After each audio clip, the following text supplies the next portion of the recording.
আসসালামু আলাইকুম প্রিভিয়ার্স, আশা করি সবাই ভালো আছেন। বর্তমান সময়ে মডার্ন ডুপ্লেক্সের প্রতি অনেকেই ঝুঁকতেছে, কারণ হচ্ছে আমরা গ্রামে যে রেগুলার বাড়িগুলো দেখি সেই বাড়িগুলোতে নকশার কাজ হয়, একটা সময় শ্যাওলা পড়ে এবং এটা সঠিকভাবে পরিচর্যা না করার কারণে বাড়িটা সৌন্দর্য নষ্ট হয়ে যায়। তো মডার্ন ডুপ্লেক্স বাড়িগুলোতে সামনে হিবিজিবি কাজ কম থাকে, সিম্পল কাজের ভিতরে অনেক সুন্দর হয় এবং মডার্ন ডুপ্লেক্স বাড়িগুলা সহজে পুরাতন ডিজাইনে পরিণত হয় না। সেই কারণে আমরা এই মডার্ন ডুপ্লেক্স গুলাতে এখন ক্লায়েন্টরা অনেক বেশি কমফোর্ট ফিল মনে করে এবং কি ওনারা চায় যে ওনাদের বাড়িটা মডার্ন টাইপের হোক। তো আমাদের যে বাড়িটা দেখতে পাচ্ছেন এটা হচ্ছে গোলাম সাদেক ভাইয়ের বাড়ি। এটা হচ্ছে বামনপাড়া যে নাগাইশ দরবার শরীফ এর পাশেই অবস্থিত। তো এটা কুমিল্লা জেলার ভিতর বামনপাড়া উপজেলার নাগাইশে অবস্থিত।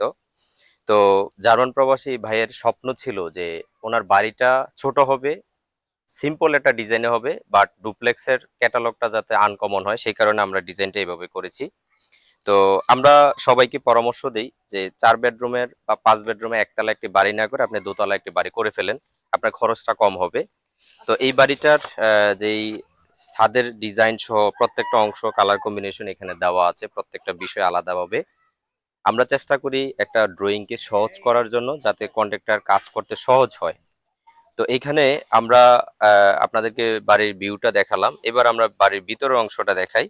এই বাড়িটা হচ্ছে 1076 স্কোয়ার ফিটের বাড়ি, এই যে এখানে লেখা আছে।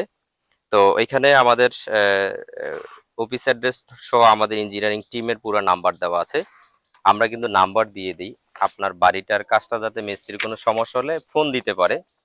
তো এখানে আমরা যে বিষয়টা, যে আমাদের বাড়ির শুরুটা যে ছিল সেই শুরুটা থেকে আমরা যদি আসি, তাহলে আমাদের একটা মানে একেবারে ভিন্ন একটা সিস্টেম। আমরা সবসময় দিই সিঁড়ি নিচ দিয়ে এন্ট্রেন্স, অথবা সিঁড়ির একটা অংশ সামনে থাকলে অসুবিধা হয়।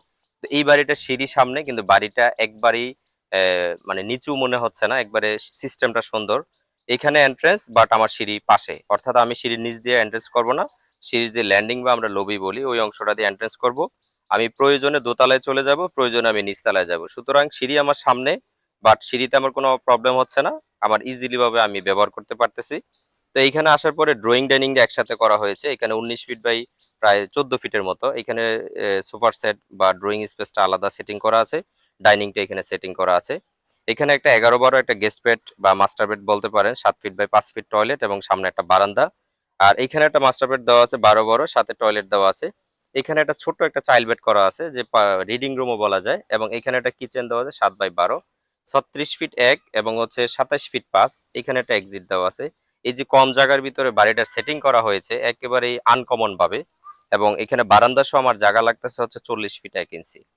তো এই ছিল হচ্ছে আমার নিচতলার ড্রয়িংটা। দোতলায় গিয়ে প্রায় সিমিলারও করা যায়, চাইলে আপনি চেঞ্জ করে রুম একটা বাড়ি করতে পারেন। তো এই বাড়িটাতে টোটাল ডিজাইনটা আমরা দিয়েছি A to Z। আমরা প্রত্যেকটা ফাইলে যে ডিজাইনগুলো অ্যাড করে দেই 6টা আইটেম, সেটা এখানে দেওয়া আছে।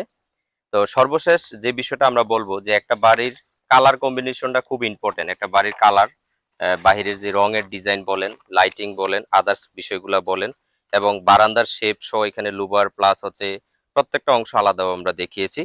আমরা সবসময় বলি যে এলোমেলো ডিজাইন বেশি টাকা খরচ না করে কম খরচে অনেক ভালো বাড়ি করা যায়, অর্থাৎ আপনি কোটি টাকার বাড়ি না করে লাখ টাকা দিয়ে ভালো বাড়ি করতে পারেন। তবে সেটা একটা পরিকল্পনা আগে, পরিকল্পিতভাবে একটা বাড়ি করতে হবে, এটা ডকুমেন্ট করা লাগবে। এই বাড়িটা বাস্তবায়ন করার জন্য একটা ভালো মিস্ত্রি লাগবে, যাতে এই বাড়িটা বাস্তবায়ন করা যায়। আপনারা যারা কাজ করবেন অবশ্যই কাজের আগে যাচাই বাছাই করে একটা ভালো মিস্ত্রি নিয়োগ দিবেন, না হলে এই বাড়ির স্বপ্ন দেখা যাবে বাট বাড়ির স্বপ্ন পূরণ করা যাবে না। আমরা দোয়া করি সবসময় আল্লাহ তাআলার কাছে আপনার স্বপ্ন পূরণ হোক, আপনার পরিবারের স্বপ্ন পূরণ হোক। আমরা যাতে আপনাদেরকে এই সেবাটা আরো বাড়িয়ে দিতে পারি, আমাদের জন্য দোয়া করবেন। রমজান মাস, সবাই সবার জন্য দোয়া করবেন। সবাই ভালো থাকবেন। আল্লাহ হাফেজ। আসসালামু আলাইকুম।